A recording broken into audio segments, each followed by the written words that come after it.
And with details on some of the legal proceedings here in Dominica, here's CBN 4's Shana Esprit. And Sheena, I'm standing right outside the courthouse where yesterday the state lost a major court matter against a senior police officer who was charged with grievous bodily harm with intent to Kevin Collier. Magistrate Ali Gill upheld a no-case submission put forward by the defense counsel Gildan Richards for Sergeant Philbert Bertrand. Sergeant Bertrand was arrested and charged for the shooting of Collier in Palmtree Westwood on November 14th of 2013. And in more details of the case, Collier was shot after he'd attacked the police with a cutlass. At that time, the police were responding to a report that Collier was armed with the weapon in the community and was involved in an altercation with someone.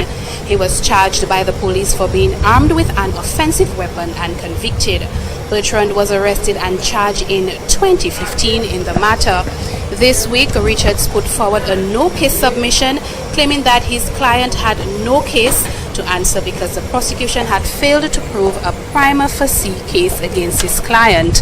7 of the prosecution's 13 witnesses were cross-examined by the defense after the prosecution informed the court that they intended to proceed via paper committal.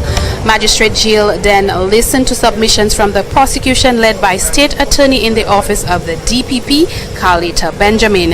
He then upheld the no-case submission and stated that the case was riddled with inconsistencies, lies, mischief, and innuendos. He called the case a malicious manifestation of justice, stating that the Sergeant Bertrand could not have been charged. He said the laying of the charge was malicious, vindictive, and punitive.